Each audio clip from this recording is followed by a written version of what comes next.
Hello everyone, welcome to another episode of What's on the Shelf, TV time. And today we are going to be taking a look at this shelf here. Previous episodes have looked at this shelf, and the two above that out of sight that you cannot see. I've got one more shelf below here, and then I've got another cabinet to do, which is this one all here. So like I said, today we're taking a look at this shelf. So let's get into it. Now, I'm a bit uncomfortable today because I'm sat on the floor. I hate sitting on the floor. It's like when you're back in school and I'm knocking things over. Now my canvas is going because I tried to move them down. And, you know, I ain't got room in here to swing a damn cat. Give me a minute.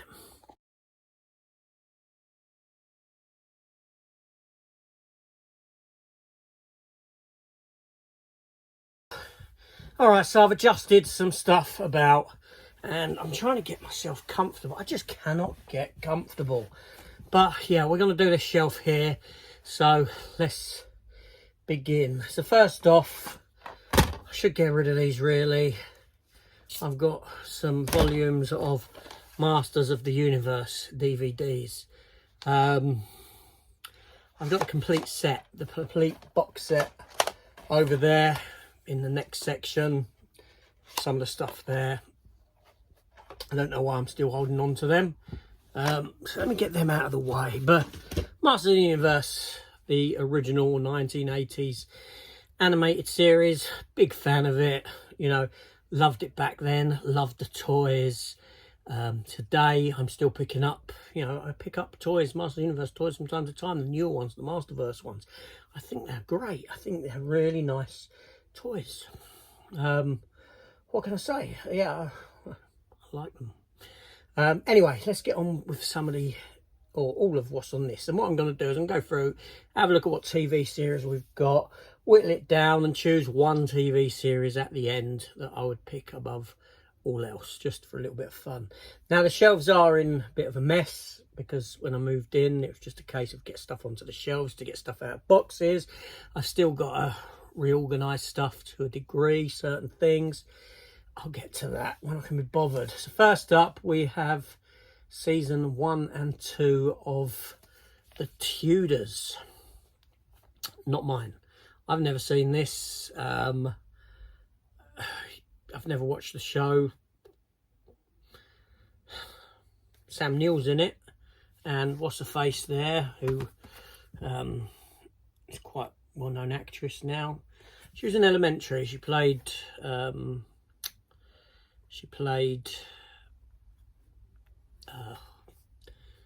who's Sherlock Holmes's nemesis? Moriarty. She played Moriarty.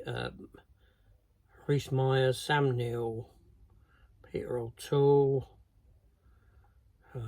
Natalie Dormer. That's her name, Natalie Dormer. She's an intriguing looking young lady. I mean, you know, she's got a very unique look about her. Attractive. She was in Captain America, First Avenger as well, in a very small role. She got to kiss him, didn't she? Anyway, cup of tea. I'm just back from Greenwich Park. It's a Sunday, and I took the two dogs. Me and the wife took the two dogs for a walk around Greenwich Park. I didn't take the phone or anything. Had a really nice time. But it's like going back to having kids because, you know, we parked at the top of Greenwich, up by Blackheath, went down through the park, down to the bottom, through the Maritime Museum, along the riverfront, where we stopped at McDonald's, okay? McDonald's is crap food, isn't it? It really is. But we stopped at McDonald's, and that was planned for the dogs. Yeah, I have to plan in a McDonald's stop for the dogs because as a treat, every now and then, I will buy the dogs a milkshake. And I had a bowl with me in my rucksack, pour half the milkshake into the bowl, and the dogs, yum, yum, yum, yum, yum. They love the milkshake. It's probably bad for them, you know, sugar content, things like that. But every now and then, it's not going to do any damage. No, and they like it, so there we go. So I've just come back from that. But let's move on. So a newer TV series now. I'm sure season 2 must be on the way. Has it started yet? I don't know. I've got a parking ticket there. inside. Not a parking ticket as in, you know, like fine, a ticket from when I parked. It's still sealed, and it's Special Ops Lioness, season 1 with Zoe Saldana. I like Zoe Saldana. I think she's quite a good actress. But also you got in this Morgan Freeman, Nicole Kidman. This was a decent show. I enjoyed it. It was good. What else do we have here? We have Alan Tudyk's programme Resident Alien. Season 3 should be coming soon. Is it season 4 or season 4? What's the final season? Season 2 was a bit of a letdown. Season 1 was great, but Alan Tudyk is very funny in this. It's actually based on a comic book. Series. Yeah. I want to shut that door.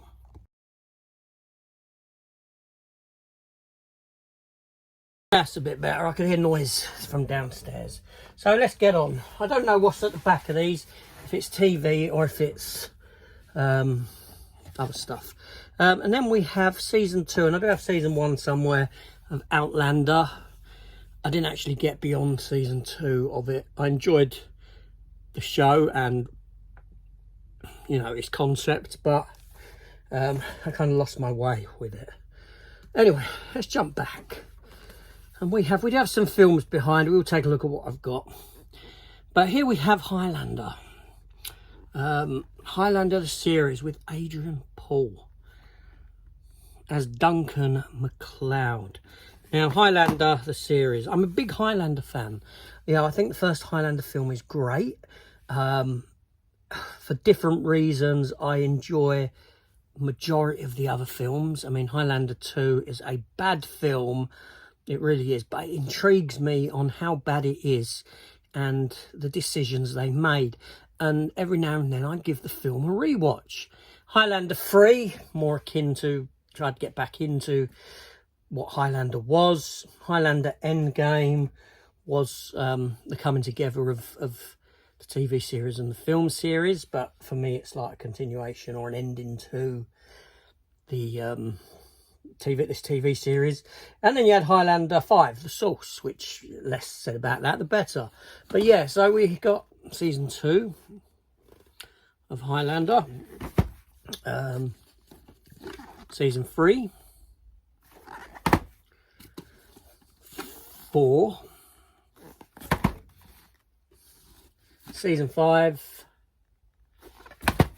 and then we have season 6, the final season of Highlander the TV show. Now, Highlander the TV show, when it first began, obviously I gravitated towards it. I watched the first season, but my thoughts on it was this show isn't going to get picked up for a second season. It isn't very good. It's cheap, it's pretty nasty, it's Immortal of the Week kind of a story, not really going anywhere. But lo and behold, the series got picked up and went on for 6 seasons. And from season 2, it hit the ground running. It really did. This show had just, like, it's like a switch had flipped, and this show was now fantastic. And it is a really strong, really good TV show for the most part. It done its own thing in, you know, it kept to what Highlander was, but it grew the world. It, you know, introduced the Watchers and other concepts and all this sort of a thing, and it turned into a solid TV show. Now, season 6 is half a season in length, but a lot of it was they cast other females into it, female immortals, trying to figure out who they wanted to give a spin-off TV series to, following a female character. I think Claudia Christian of Babylon 5 fame, she was in an episode. She played Ivanova in Babylon 5. She was in an episode, and the potential of her having a spin-off and this sort of a thing. And they did do a spin-off. It only lasted the 1 season. It lasted 1 season, and it was Highlander the Raven. And it starred, I forget the actress's name now, Elizabeth Grayson.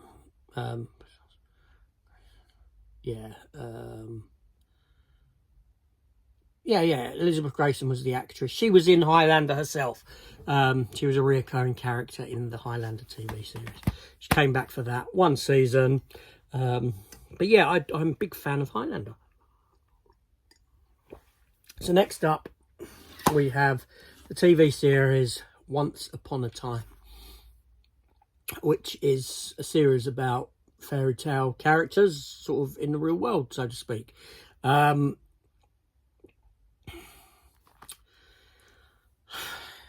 It lasted 7 seasons, went to 7 years, which was unfortunate in the sense because what's his face being cast in it? Robert Carlyle. Obviously, he was part of Stargate Universe. Stargate Universe only lasted 2 seasons. It got cancelled, and he went into this, and it was such a shame because I really hoped for a revival of Stargate Universe. But yeah, we had Once Upon a Time, and, you know, I didn't mind the show. I didn't mind it. It was fun enough. It was in what it done. I like the idea of fairy tale characters, you know, and what they done with them. It kind of ended with season 6. It's still sealed season 6 there. But they did do a 7th season, which was more of a it was set further down into, you know, further in the future sort of thing from where the other one was set, if that makes sense what I'm saying. And it didn't really have many a character return or anything like that. It was almost like a spin-off, I would say. There was a spin-off series, actually. I forget what it was called now. Never got a physical media release. But there we go. Anyway, then we have Red Reddington, James Spader in the Blacklist. And I can't remember how many seasons this went for. Went for a while. Unfortunately, we only got so many seasons released on Blu-ray. So I picked up seasons 1, 2, and 3. The others I did pick. I didn't pick any more up for a while. I got season 5 there on DVD. Season 4, I'm not sure. I'd have to check the other shelves. But I also do have the Blacklist, the Redemption, the complete first season, which was a spin-off series that they'd done that didn't last very long at all. Yeah, Blacklist was good. You know, James Spader, a great character actor. I really enjoyed his performance, his character in the series. Like I said, it's one of those series that I kept meaning to continue, but never did. There was a lot going on for me at the time, and yeah, just never got round to it. And next up, we have the TV series Community. Now, I never watched Community when it started. My son always went on about it, and by the time I got to it, it had finished its complete run of 6 seasons. It lasted for 6 seasons. There's 4 seasons there. Then we have season 5 and season 6. And yeah, I really dig this show. I think it's very funny, very cleverly written. In fact, I think some of the people behind making this and directing this sort of thing were the Russo brothers, who obviously went on to do Winter Soldier, Civil War, Infinity War, Endgame for Marvel, and coming back to for the other Avengers movies. Yeah, and it's very cleverly written sitcom, very funny, a lot of good, great characters in it, a lot of payoffs, you know, like is it the Beetlejuice one, where you say it so many times and he appears, and it takes several years for Beetlejuice to be said so many times through this, and then on the last appearance you see him walk past in the background, and you know, all things like that. It's a really good show. I enjoy rewatches of it as well. Next up, we're jumping back a bit now to the 80s, and one of the very first VHSs that I ever owned. Now, I was a kid, I was young, and some of the earliest VHSs I owned was Transformers, Arrival from Cybertron, sort of pilot episode of the Transformers animated TV series. And another VHS I owned was the pilot episode for this TV series. Dempsey and Makepeace.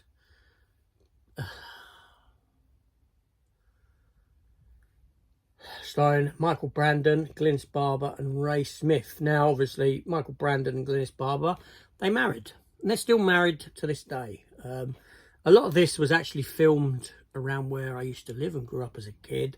I saw various times, I saw that they were filming. I did get a signed photo of Glynis Barber at the time. Don't know whatever happened to it. And yeah, it was, you know, a great show. It lasted 3 seasons. Season 1, Season 2, and Season 3, all from the now defunct network company. Yeah. Yeah, an American copper in London with a British copper. Yeah. And I do have a few films on these shelves, so we will come to them. Now, I do have a release here of one of the Game of Thrones releases. I think I have the first maybe 4 seasons of Game of Thrones on physical media. I didn't pick up any more after that. As good as Game of Thrones was, I just don't think I'd ever rewatch it. I honestly don't think I'd ever put it back into rewatch. I mean, the ending didn't help, did it? And then we have this here, and this is Twin Peaks. The entire mystery and the missing pieces with a die-cut kind of case. However that works, I don't know. Got a die-cut case to it, image on the front. Yeah, Twin Peaks. Great series. Been a long time since I've last seen it, though. It truly has. And then we have the complete series of Alcatraz. Liam Neeson. Not Liam Neeson. What's saying Liam Neeson for? I said his name. He was in bloody Tudors, weren't he? Sam Neill. Sam Neill, Jurassic Park fame. Yeah. Oh, and the fat fella from Lost. I shouldn't say that. The big fella from Lost. In 1963, all prisoners were transferred from Alcatraz Island Federal Penitentiary, or so we were told. I think these prisoners start popping up in today. It was a great concept, but yeah, it didn't last. 1 season was all. So let's have a look what else we've got. I've got a few. I got here, okay. So complete first season of, or the only season, still got stickers on it, of Knight Rider, the newer Knight Rider. I'm a big fan of the old Knight Rider, of 1980s Knight Rider. I've recently picked up Knight Rider 2000 and 2010, the 2 films, spin-off films, and Team Knight Rider I bootlegged. Obviously, you can't beat the very first Knight Rider, but, you know, I'm kind of like a completist with some of this stuff, and Knight Rider's one that I wanted to complete and get all of even the dodgy spin-offs for it, and thusly I did. Now, I only have the first season of this. Before he was Bond, he was Remington Steele with Pierce Brosnan.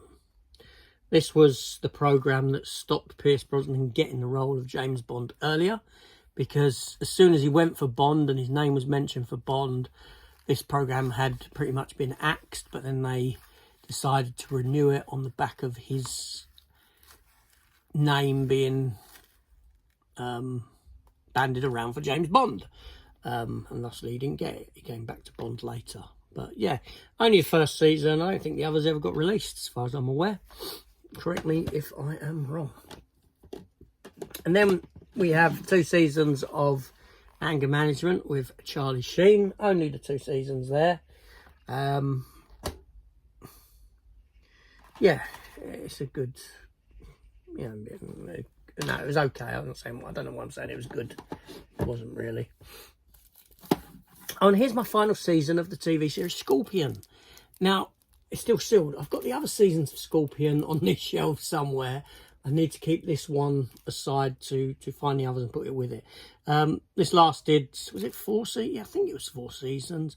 But again, I really liked the show. I thought it was great. I thought this was a really good, very clever, witty, fun, enjoyable series about these highly intelligent individuals who get tasked to save the world from different goings on. Yeah, Robert Patrick is in it as well. I'm going to put that up there so that when I find the others. And I should keep this one out because I know the others are further up. But it's season 1 of Gene Roddenberry's Earth Final Conflict. I think I did mention the other seasons. We'll show some of the other seasons in a previous video. So I'm going to keep that one out for that reason. Then we have a complete series of Michael Chiklis. Walton Goggins is in this. I like Walton Goggins as well. The Shield, which was a fantastic series. That's season 1. Season 2. Season 3. 4, Glenn Close there. 5. 6. And 7. The final season. One of the best cop shows ever made. Tense Killer TV. I'd be inclined to agree. It was very good. It was very good. Quite sad what happened at the end to him. Really. He didn't go to prison. He thought he escaped it, but he just got tasked with a paper desk job kind of thing in this other bureau, and he just wanted to be on the street. And didn't he leave at the very end and go on the street and look like he might have ended up sort of committing suicide by cop kind of a thing? Or is that just me making that bit up? I don't know, but he done something, I think. But a great show. And then another series here that, Christ almighty, how long did this last? 8 seasons plus 9 seasons plus a spin-off and a film. Hey, Jack Bauer Hour 24. Elisha Cuthbert there. Keith Sutherland. Season 1. Season 2. 3.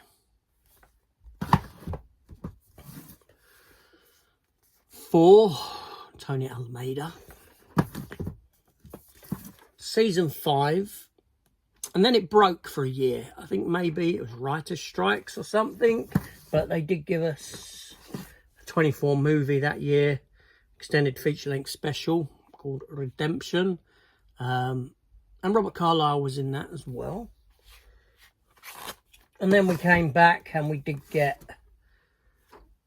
season 6. And frustratingly, we then jumped to Blu-ray with season 7. Then we have season 8, final season. But then it did come back. Jack Bauer did return. Kiefer Sutherland did return for 12 episodes of Live Another Day, which unfortunately bottled out on giving the character a proper demise or a proper ending, and he's still open to return. I should have done something. I should have had the courage to actually get rid of him. Like, you know, give him an ending. And then we had the spin-off series of 24 Legacy, which didn't achieve anything really at all. The geezer was in The Walking Dead. His character disappeared off of a bridge at one point. His glasses were found. I forget the character's name. And the actor himself went off and done this. And they missed the opportunity to actually let you know what happened to this character. That being said, in reality, if you was living in the Walking Dead world, I'm pretty sure that people would just inexplicably vanish at some point, and you'd never ever know whatever happened to that person. They would just be gone. Do you know what I mean? I mean, imagine Michonne from the perspective of all the other characters of The Walking Dead. She goes off to find Rick. If they never hear from her again, you know, if she was to have died 2 miles up the road, why would they ever know what's happened to her? You know what I mean? Yeah, that kind of a thing. So anyway, that's all the TV shows. So what TV show would you pick out of all of them? What TV show do you think I'm going to pick out of all them? Because I will tell you momentarily. Just after I've had a look at, just have a look at the other bits on this shelf, because there's only a handful. It's only just half a dozen. About seven discs. So we shall take a look. So first up we have, still sealed as well, picked up for £1, the movie Devil. Blu-ray was available of this. This is the one that M. Night Shyamalan had a hand in somehow. A story by M. Night Shyamalan. It's all set inside a lift and someone's a devil or something. Yeah, it was all right actually. It wasn't bad. And then we have George Clooney again. £1 picked up Solaris, and if I saw it back in the day, I've really got to open it up and watch it again. I haven't. And then we have Al Pacino, the Artificial Intelligence, from the creator of The Truman Show and Gattaca. I haven't got The Truman Show. In the movie Simone, or Simone. Yeah.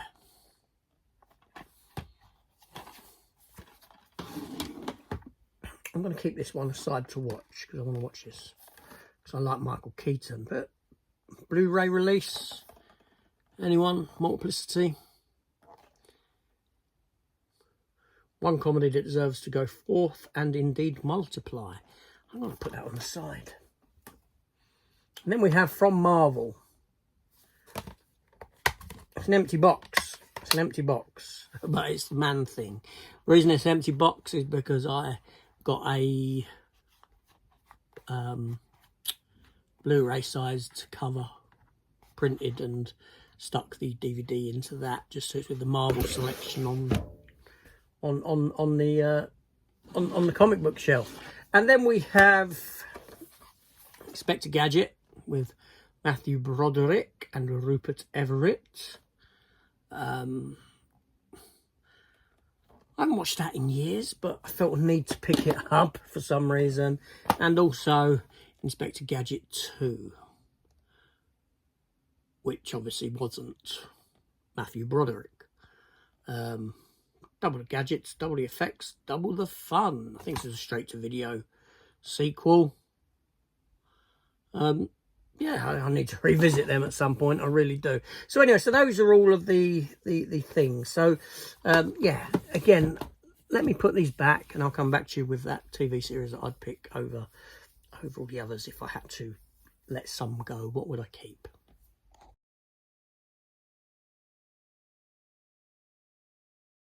Okay, so I'm back. I've made my decision. What do you think it is? Well, I can tell you. I can't even think of any runners-up, really. But, you know, Community's great. 24 is great. The Shield is fantastic. But on this occasion, I've got to give it to Highlander. Highlander TV series. Seriously, the concept of Highlander for me, it's so intriguing. So it's romantic. There's a romanticism to the concept. There's a tragedy, like a Greek tragedy kind of thing. The idea of wanting, you know, the idea of living forever, and everyone growing out of your life, everyone growing, you know, getting older, and you seeing everyone whittle and pass away, get old, while you stay that same age, but also while accumulating all this knowledge and all this experience through life. There's a certain there's an intrigue to it, right? Especially considering me myself, my own not so much beliefs, but my own feelings, right? I honestly couldn't think of anything worse than living forever. The idea of living forever to me would just, you know, I don't know, it would do me in if that was the case, because, you know, what's the point? What's the point in anything if you're going to live forever? And that's just my take on it. What I mean is life is short, all right? Life, we don't know how long we have to live, how long we are here for, you know. Here I am now, I'm like 48. I could step out tomorrow and I could be struck down by a bus. I could have a heart attack. Who knows? No one knows how long we live forever. Every experience that we have in life at some point is going to come to an end, right? You know, you think about it, right? As life is now, so much has ended. So much as a kid, you know, when I used to play games like It, one day that ended. Playing It ended. Right, there was a day when I played my last game of It. There was a day when I had my last sleepover at a friend's house. There was, you know, a day when I went to my last friend's birthday party, kid's birthday party kind of thing. There's probably, a day when I climbed my last tree. Things like that. All these things in life have come to an end.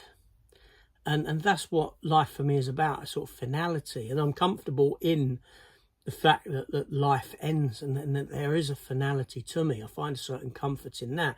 In fact, over Christmas, I had these Jehovah's Witness types knock at the door and talk to me about, and I engaged them in conversation, and not to mock them or anything like that, because truly other people's beliefs intrigue me. But I had this conversation with them about life and death, and they were saying about, well, wouldn't you want to live forever? And I said to them, honestly, I couldn't think of anything worse. And I had quite an in-depth discussion at the door with them about my beliefs, what I believe, what I think, what I feel, and what they think and what they feel. They did want to give me a thing to read over and maybe ring them at some point, you know, if I was interested, and I politely declined. I said, look, no, seriously, I goes, I'm not going to take your pamphlet that you're offering me. I goes, I'm not being rude, but seriously, I wouldn't contact you. You know, but it was all done nice and politely, because I have everyone has the right to their own beliefs, and if you believe in an afterlife and all this sort of thing.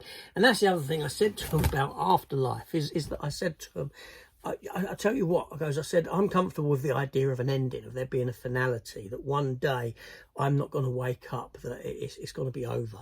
I goes, and I'm comfortable with that. And I said, and I'll tell you something, that if I actually woke up in an afterlife, I'd be pretty damn annoyed, because I'd be like, oh damn, it's not over. It ain't over for me. What a shame. But yeah, that's just my logic, my thinking. But yeah, so I find the idea of Highlander and the concept of living forever a very romantic but yet tragic kind of a story. But I'm intrigued by all that knowledge that you could encompass over that time. But there we go. But no, just to because I'm going to put these up. I'm gonna move these up onto that shelf with that, because down here I still have my DVDs, and even though I have them on Blu-ray and I have 4K of the first Highlander, I still have Highlander DVD steelbook there. I'm gonna move that up. I have Highlander 2 somewhere, but it's not down here. Highlander the Final Dimension there. I hope I can find my Highlander 2, because it's got a lovely book in it that a breakdown about the film and it being sort of recut, re-edited several times. Highlander Endgame, but in a tin that was for the Immortal Edition of Highlander. A little bit rusty now, that tin. Then we have, Highlander The Source, which is an awful film, seriously. I think I only ever watched that once. And then we have the animated The Search for Vengeance, which was an anime kind of style Highlander adventure, animated adventure. Yes, where's my Highlander 2? That's going to bug me now. But sure, I'll come across it. But yeah, so anyway, so Highlander for me. Great film. Love it. Let me know your choice down below in the comments. And I shall see you later, because I'm going to take that downstairs and give it a watch.